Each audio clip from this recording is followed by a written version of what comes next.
warahmatullahi taala wabarakatuh. Bismillah, alhamdulillah, wassalatu wassalamu ala rasulillah. Sayyidina wa maulana Muhammad ibn Abdillah amma ba'du. Baik, kembali lagi bersama saya untuk melanjutkan materi dari pelajaran PAI dan Budi Pekerti setelah kita semua membahas tentang apa itu sujud syukur, sujud sahwi, dan juga sujud tilawah sebagai ketentuan dari Allah. Sekarang kita akan membahas bagaimana tata cara dan hikmah dari melaksanakan sujud syukur, sujud sahwi, dan juga sujud tilawah. Baik, perhatikan gambar berikut ini. Ada dua orang anak yang mendapatkan piala dan melaksanakan sujud. Pertanyaannya, sujud apa yang dilakukan oleh pelajar pada gambar di atas? Yang kedua, apakah dari kalian ada yang pernah melakukan sujud syukur, sujud sahwi, dan juga sujud tilawah? Kalau memang ada yang pernah, bagaimana cara kalian melaksanakan sujud syukur, sujud sahwi, dan juga sujud tilawah?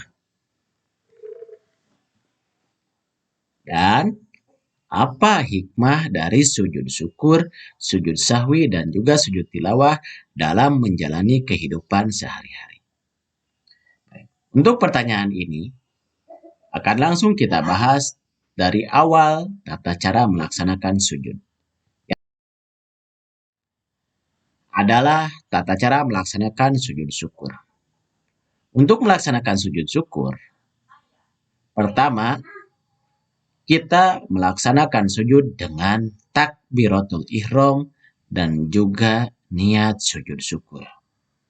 Niatlah di dalam hati untuk melaksanakan sujud syukur. Dan setelah itu, langsung sujud satu kali dan membaca bacaan berikut ini. Rabbi auzi'ni an ashkura ni'matakallati an'amta alayya wa ala walidayya wa an a'mala sholihan tardahu wa adkhilni birahmatika fi ibadikas sholihin. Nah, ini bacaan ketika kalian melaksanakan sujud syukur. Yang artinya, ya Allah, berilah aku ilham untuk mensyukuri nikmat-Mu yang telah Engkau anugerahkan kepadaku dan kepada orang tuaku, dan untuk mengerjakan amal soleh yang Engkau ridhoi, dan masukkanlah aku dengan rahmat-Mu yang tergolong kepada hamba-hamba-Mu yang soleh. Nah, setelah membaca bacaan tersebut, lalu takbir dan duduk kembali dari sujud. Dan setelah itu baru membaca salam sambil menghadapkan wajah ke kanan dan ke kiri seperti akhir salam pada sholat biasa. Jadi sujudnya hanya satu kali dan bacaannya yaitu ketika kalian sujud, Rabbi auzi'ni an ashkura ni'matakallati an'amta alayya wa ala walidayya wa an a'mala sholihan tardahu wa adkhilni birahmatika fi ibadikas sholihin. Nah, sujud syukur hanya dilakukan di luar sholat dan pelaksanaannya serta syarat-syarat rukun sama dengan sujud dalam sholat. Akan tetapi karena sujud ini dilakukannya di luar sholat, maka syarat-syaratnya sedikit berbeda atau tidak diperlukan syarat-syarat di dalam sholat. Ketika kalian atau kita semua selesai melaksanakan sujud syukur, maka yakinlah ada hikmah atau fadilah. Adapun fadilah dari melaksanakan sujud syukur adalah yang pertama, jiwa akan menjadi tenang, aman, nyaman, dan adem. Dan yang kedua, sebagai tanda bahwa orang tersebut yang melaksanakan sujud selalu teringat atas nikmat yang telah Allah berikan. Yang selanjutnya, orang tersebut berarti orang yang berterima kasih kepada Allah. Maka Dalam sebuah hadis dalam sebuah apa ya dalam sebuah hadis dikatakan la in syakartum, bukanlah dalam sebuah hadis tapi dalam sebuah ayat Al-Qur'an dikatakan la in syakartum la azidannakum wa la in kafartum inna adzabi lasyadid. Ayat tersebut menjelaskan bahwa sesungguhnya seseorang bersyukur maka Allah akan menambahkan nikmatnya. Sebaliknya, apabila mengkufuri nikmat Allah maka Allah akan memberikan siksa yang amat dahsyat. Nah, setelah kalian memahami tata cara dan hikmah dari melaksanakan sujud syukur, lalu kita akan mengetahui atau mempelajari tentang cara melaksanakan sujud tilawah. Sujud tilawah ketika kalian akan melaksanakan yaitu berniat untuk sujud. Pastinya setiap sesuatu harus diawali dengan niat. Innamal a'malu binniyat. Yang kedua, takbiratul ihram seperti takbir pada sholat biasanya. Yang ketiga, membaca bacaan sujud tilawah. Mana bacaannya? Untuk bacaannya sendiri, silahkan kalian boleh baca dan ikuti bacaan dari Bapak. Bismillahirrahmanirrahim. Sajada wajhiya lilladzi khalaqahu wa saqqa sam'ahu wa basarahu bihaulihi wa quwwatihi fatabarakallahu ahsanul khaliqin. Yang artinya, aku sujud kepada Tuhan yang telah menjadikan dan membentuk aku dan telah membukakan pendengaran dan penglihatan dengan kekuasaan dan kekuatannya. Maha berkah Allah, dialah sebaik-baiknya pencipta. Setelah membaca bacaan tersebut, maka duduk dan mengucap salam. Jadi hanya satu kali melakukan sujudnya. Ketika sujud membaca sajada wajhiya lilladzi khalaqahu wa saqqa sam'ahu wa basarahu bihaulihi wa quwwatihi fatabarakallahu ahsanul khaliqin. Lalu duduk dan membaca salam. Apakah boleh tidak membaca salam? Boleh saja. Mau baca salam atau langsung kita setelah sujud itu langsung tidak membaca salam. Berarti selesailah kita melaksanakan sujud. Nah, inilah penyebabnya seorang melaksanakan sujud tilawah. Itu ketika seseorang mendengar atau membaca ayat sajadah.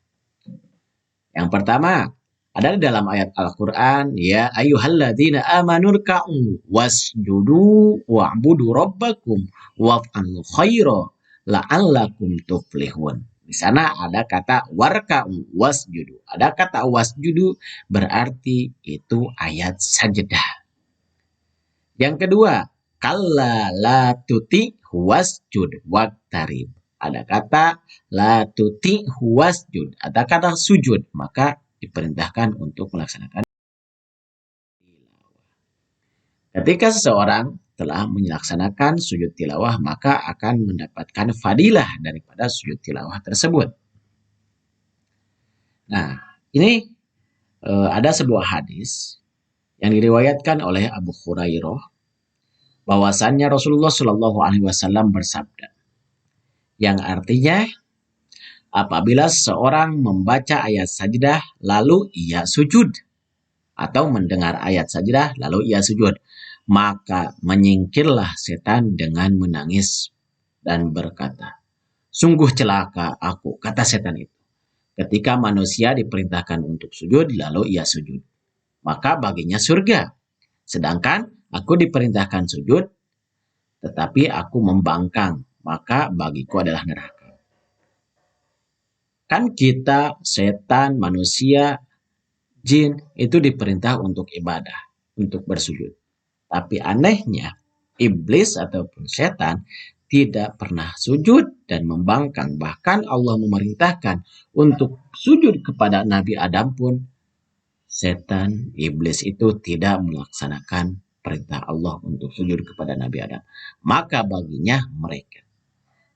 Terlihat dari padilah dari hadis tersebut bahwa padilahnya yaitu dalam arti akan terhindar dari godaan setan dan setan akan menjauh dan menangis. Yang kedua, sujud sahwi. Sujud sahwi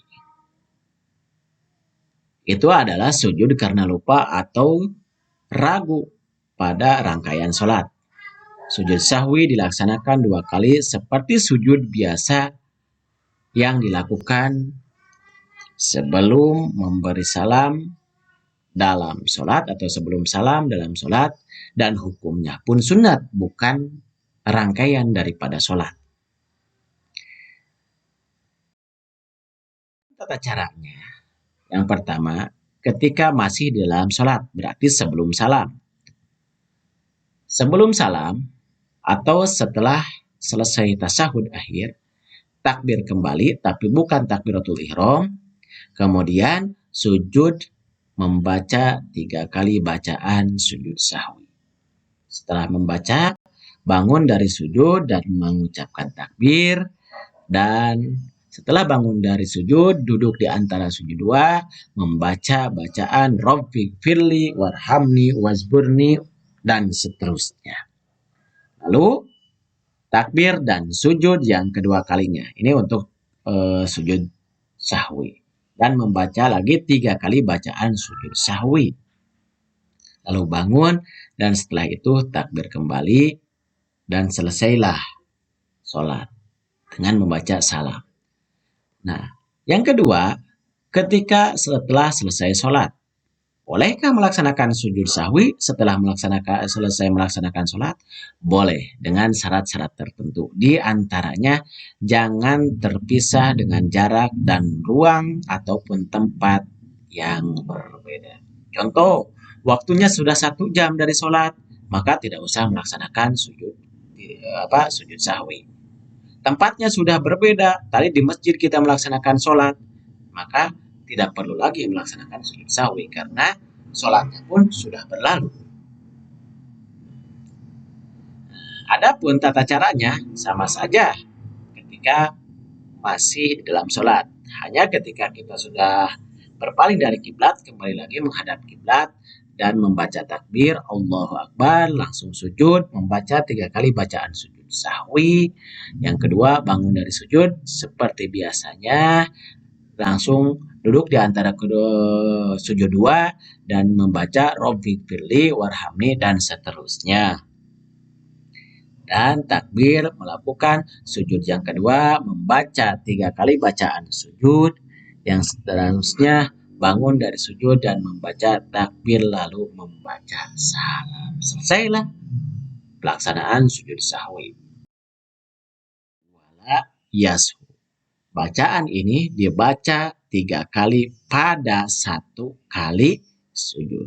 Berarti kalau sujud sahwi 2 kali, kita membacanya 6 kali. Dapat dimengerti? Berarti membacanya 6 kali. 1 kali sujud, 3 kali bacaan, dan 1 lagi 3 kali bacaan. Adapun fadilah dari melaksanakan sujud sahwi, kata sujud sahwi ini adalah bentuk seseorang ketika lupa atau ragu pada rangkaian sholat. Yang pertama, seseorang tidak akan mudah menyalahkan orang lain.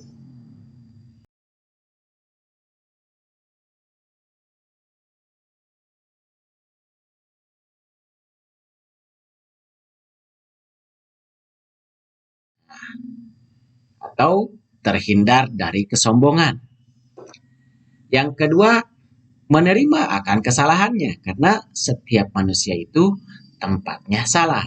Insan mahalul khoto wan nisyan. Yang selanjutnya, ketika orang lain bersalah, ini hikmah dari melaksanakan sujud sahwi. Ketika orang lain bersalah, maka kita akan memaafkan kesalahan orang tersebut. Keterangannya, manusia tidak boleh berperilaku sombong dan angkuh, karena manusia adalah tempatnya salah dan lupa. Yang tidak pernah lupa hanyalah Allah Subhanahu wa Ta'ala. Yang selanjutnya, kita juga diajarkan untuk bisa memahami bahwa orang lain juga bisa saja salah. Kita bisa salah, orang lain bisa salah. Orang lain bisa memaafkan, kita pun harus bisa memaafkan. Itulah hikmah daripada melaksanakan sujud sahwi. Terima kasih atas penjelasan dan atas perhatian dan juga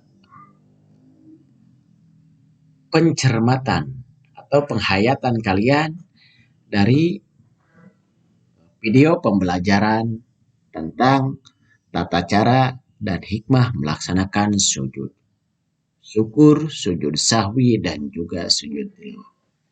Mohon maaf bila ada kekurangan dan yakin masih banyak kesalahannya. Terima kasih atas segalanya. Wassalamualaikum warahmatullahi taala